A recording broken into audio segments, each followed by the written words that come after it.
Right, so so my name is Phil Pegler. As Rob said, I've been knocking around in environmental conservation for the last 30 years when we first met, and been with Parks Victoria since 1998 or thereabouts. And in that time, I guess we've taken different approaches in environmental management, and so what I want to talk about today is what's led us to adopt the open standards, and specifically the conservation action planning approach, and what we're actually doing in that area, and some lessons that we've learnt so far in our very early days in applying the whole thing.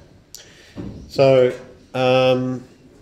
as Kate's pointed out, or she's explained a bit of the process flow in conservation action planning, and which is at the simplest level identifying environmental assets, identifying threats, risks to those assets, and identifying strategies and actions to mitigate those threats. And it all sounds pretty logical and simple. It can be applied at any scale, and we do or are applying it at a number of different scales within Parks Victoria. And it's something that we are integrating with our park management planning, remembering that park management planning for us includes fire management, cultural heritage management, visitor experience management, as well as the management of the natural environment.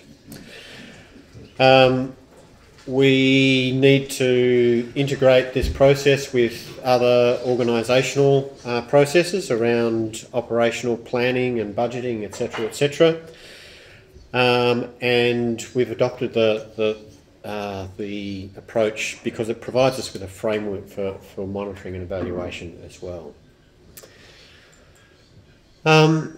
Adaptive management is something that we've been working with since the early 2000s, and this diagram is very similar to the one that Kate showed, which is the scope, plan, implement, evaluate and share kind of process flow that the CAP planning process is based on. However, since the early 2000s, we haven't really applied it very consistently in our operations.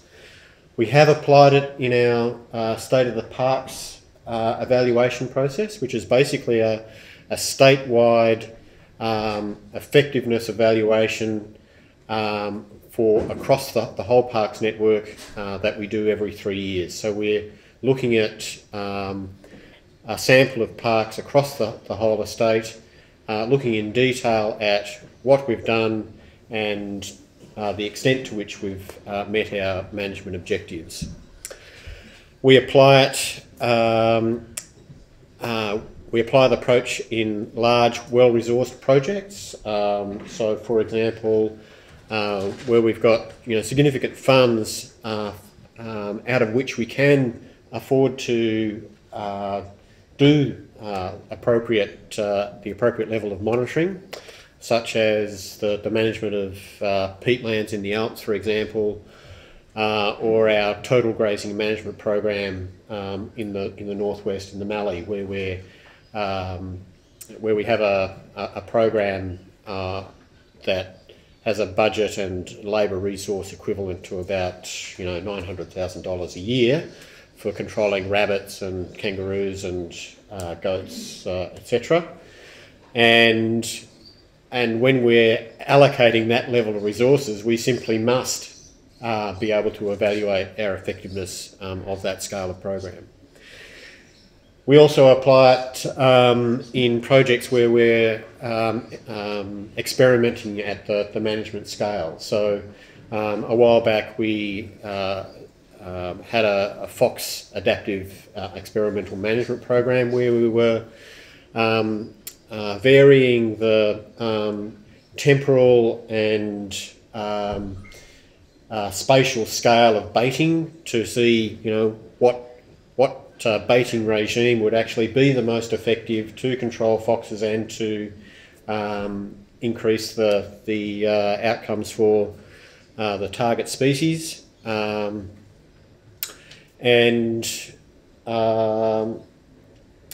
so that led us to the point of being able to decide on a single effective approach.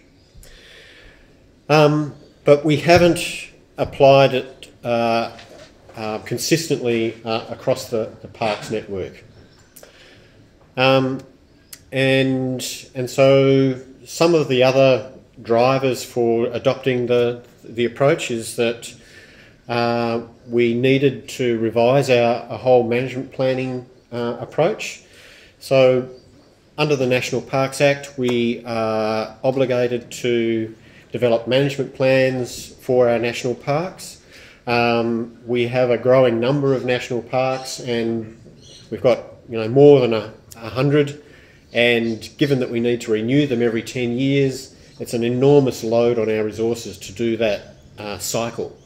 So we needed to rethink our whole management planning approach and think about management planning at a landscape scale. The other thing is that, you know, whilst national parks are the core of our estate, they constitute, you know, something like 90% of the area that we manage. The other 10% are the 3,000 conservation reserves around the state. Small reserves, some of which are very important in terms of conservation values, and they've been kind of ignored in the whole management planning and conservation planning process. So we wanted to expand our planning process to include those, and we wanted to and needed to incorporate a more detailed level of planning for nature conservation, because not only because we needed to be able to evaluate our effectiveness and so on, and provide clearer directions to our staff in what priorities were, but VAGO, the Victorian Auditor General, really gave us a beating over a couple of audits they did since 2007. And they pointed out that we weren't systematically linking our objectives for our conservation assets, our threats and our actions, that we were unclear about, you know, responsibilities for implementation, and we were unclear about resource allocation processes. And so some of the quotes from their report were, we didn't detail outcomes, and there wasn't a performance framework to assess how effective we've been, despite the fact that, you know, we did this 3-yearly state of the parks process. They really saw through all of that and said, well, but at a more detailed level, you're not really tracking how well you're doing at the park scale. We weren't systematically applying our own planning frameworks or risk assessment. So that wasn't to say that we didn't have those kind of frameworks. We did, but we weren't systematically applying them. We had a fairly black box approach to allocating resources for conservation work. So because we weren't clear about what our outcomes across the state were and therefore and how we were prioritising the achievement of those outcomes, it was very difficult for the auditor to see how and why we were allocating resources. And we didn't have park management plans that provided sufficient detail on threat priorities and the actions needed to manage those threats. So some pretty clear drivers for us to adopt a different approach. And because we were already thinking about the open standards, it wasn't a very short step for us to make to say, well, okay, we will adopt conservation action planning as our approach to planning for our environmental values. And the benefits being that they provide a direction for effort and investment to improve park health. That through this process we can clearly identify measurable outcomes that we can measure our performance against, and we can develop an investment profile against each of these plans that can allow us to build better business cases for better funding, and to direct the funding that we have in hand already. And also to provide a more transparent and defensible process around prioritising and decision making. So what we did is we divided up the state into 16 landscapes, and these are the landscapes for which we prepare both management plans and conservation action plans. For management plans, there's a 15-year rotation, so we would expect to renew management plans in each of these landscapes every 15 years. And the management plans require a very high level of engagement with the community. They require to be signed off by the minister. There's a huge rigmarole attached to developing a management plan. It's a very comprehensive process. So 15 years is a reasonable time frame. At 15 years, they're at a fairly strategic level.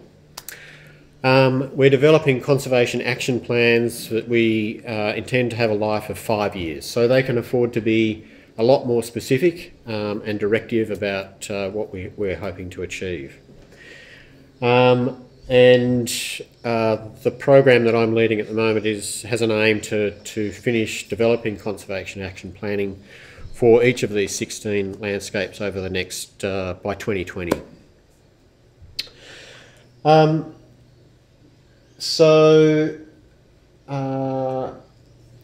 So again, one of the advantages of doing conservation action planning at the landscape scale is that it captures not only some of the big parks like the Little Desert National Park, but also the huge chain of reserves that occurs in this very fragmented landscape, and allows us to integrate with other organisations doing conservation works for things like temperate woodland birds in that landscape. So what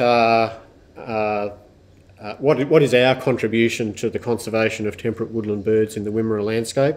How does that complement what Greening Australia and the Wimmera CMA are doing in that area? And which leads to the utility of having a common planning platform that Greening Australia and the CMA use at the same time, so our plans can talk to each other.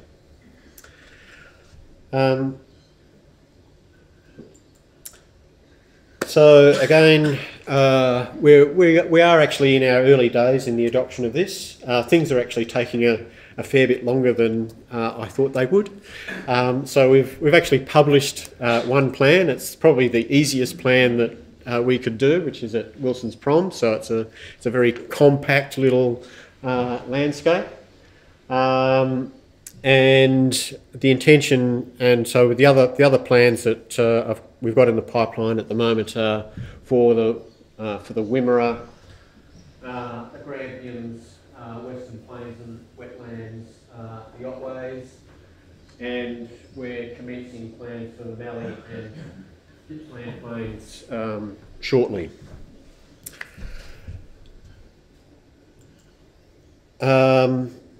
So this is a process that's led by planning staff in my division, and we're well supported by a partner in this. So Trust for Nature isn't present today, but they're a key partner in assisting us deliver this. They've got quite a bit of expertise in the conservation action planning which they're lending to us, and we workshop the development of these plans with relevant staff and agency partners. We've been getting the participation of friends and other communities of interest, and we have increasing involvement with traditional owners and joint management partners in this. And there's I guess an increasing trend to for traditional owners to develop joint management plans that are based on conservation action planning or healthy country planning, as it's called. So that's what we're doing, but I guess I just wanted to talk a little bit about our experience of this and some of the pitfalls that we've fallen into and climbed out of. And I guess we fluffed around for a fair bit trying to make this work. I think one of the key points in the whole process was having a team of Parks Victoria staff do some conservation coach training, which Stuart led. That was fantastic. It took us through the whole process so that we had a much greater understanding of the process, not only the process but the language as well. There are some very complicated concepts to get your head around, and that's a challenge which I think Doug referred to in his presentation about when you're engaging with the community, it can be a challenge for them, and I'll talk a bit more about that.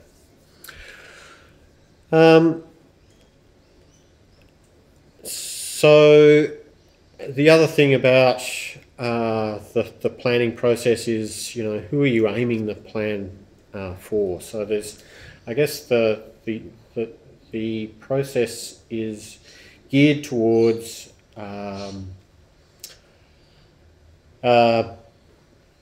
practitioners, I would say, and so how do you create a plan that not only practitioners can understand, but can also be understood by and members of the community can also engage with?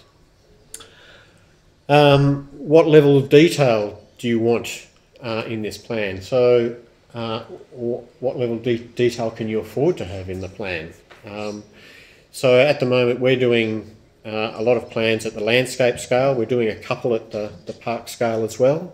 And of course the difference between what you can do at those two levels is very different.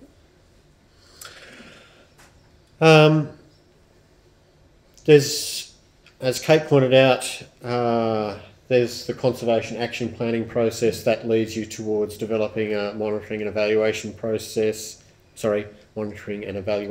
plan, which leads you to develop an operational plan.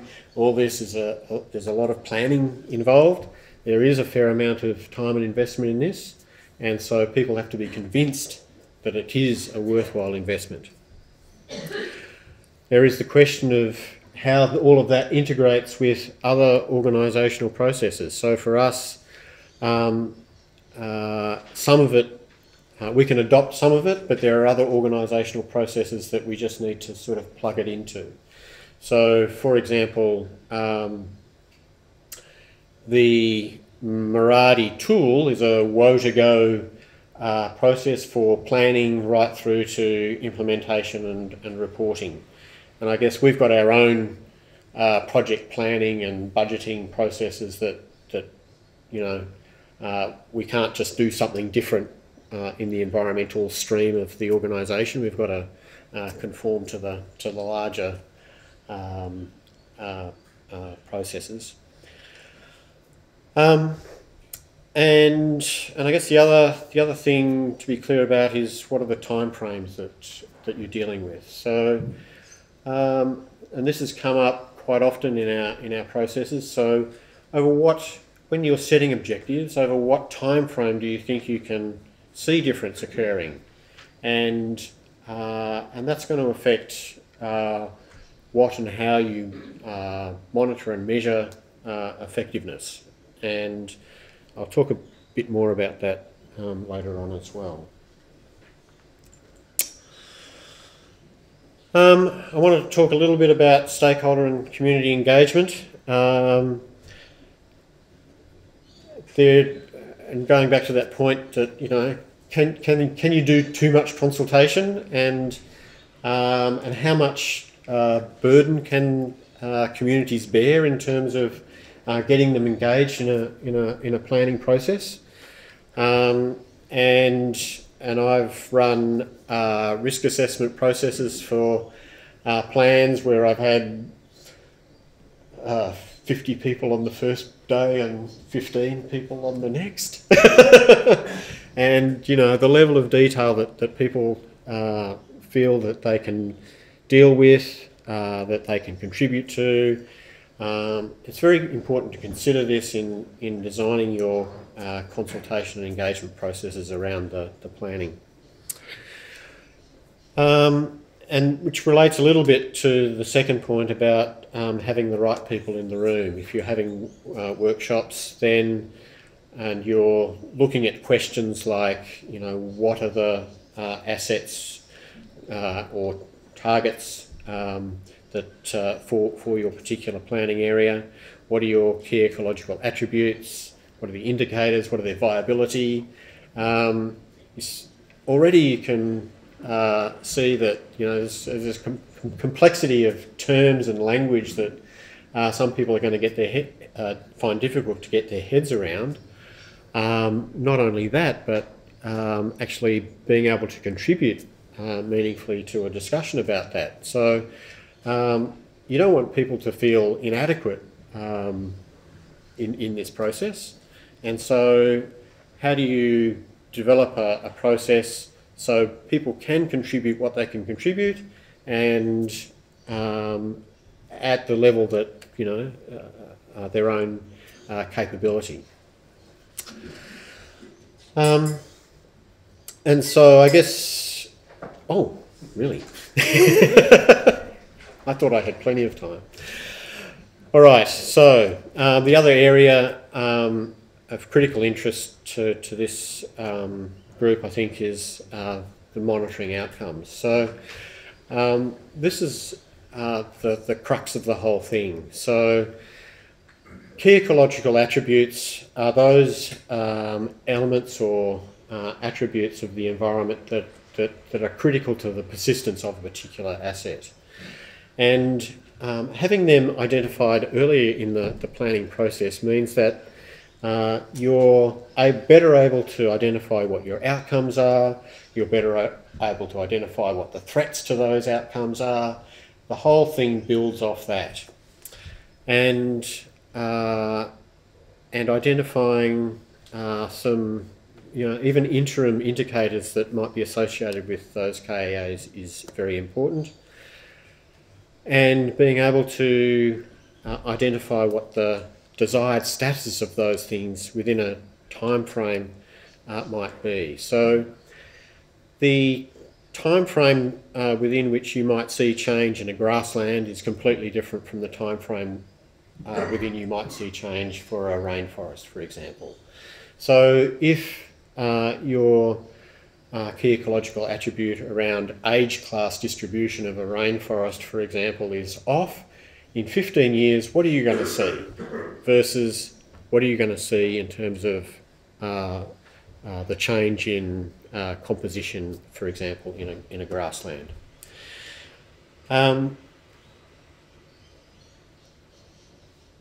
In terms of performance measurement, we are measuring three different things, I guess, and being clear about those things is critical. Having a measure of activity, so you've got a plan, defined a whole bunch of actions. What did you actually achieve from those actions? What impact did they have on the threats that you were trying to mitigate? And then what was the result of management on the outcome? So if you only got funding for, or only implemented a certain number of actions in the first place, then that whole thing is going to flow through down to your outcomes, and that needs to be considered as part of the whole performance measurement process. How are we going? I'll whip through this quickly. This is an example table, probably similar to one that Kate showed earlier, for coastal grassy woodlands at Wilson's Prom. I guess this is an environment in particularly poor condition. Basically what we're seeing there is the overtaking of the isthmus with a native woody weed, coastal tea tree, which is invading the open coastal grassy woodland environment of the isthmus at the Prom. And so we've got a bunch of, and so that's our asset. The key ecological attributes are diverse age class structure of the canopy, the diversity of and composition of that particular asset, going through to small mammal diversity. And as you can see, we've identified indicators for each of those attributes and assigned a current condition and trend for each of those things. And for some of those things, within the life of the plan, we might only expect things to improve a little bit. In other aspects, we might be able to push the attribute into a different state. The identification of those attributes has allowed us to identify a smart and measurable goal for coastal grassy woodlands, which is to improve the area of open woodland, the age class diversity of focal canopy species, and provide a varied habitat for ground dwelling mammals. So, which is, I guess, and for each of our assets we have a fundamental outcome like this. I'll just skip over that because I've talked about the outputs of the planning process already. I've talked about its integration with park management planning and other planning processes. And I was going to talk about prioritisation. The Conservation Action Planning process does provide a prioritisation process. We've been playing around with something different. So within if you come up with a bunch of strategies, you can estimate the cost of all of that, sure. You can prioritise some of those things, but with a given amount of money, which selection of management actions would be the most effective thing to do for your particular planning area? And so we've been playing around with a process called structured decision making, which allows you to assess the performance of different management scenarios in achieving different objectives. So if we go back to the previous slide, we had an objective for coastal grassy woodlands. We'd have a similar objective for the rainforest environment for the Prom, for the rocky reef habitats of the Prom. So which of those objectives are the most important to achieve, and therefore which management strategies will get the most weighting in terms of achieving those? And that's too confusing for the last 2 minutes of a prioritisation.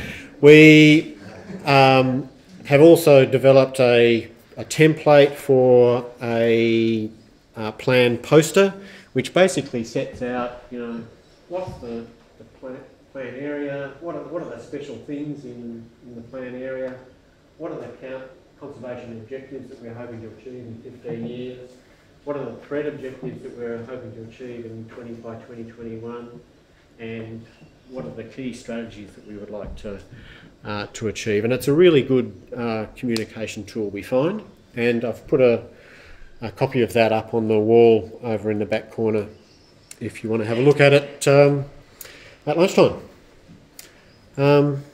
And you can find if you want to have a look at an example plan that we've done, you can find it at that address.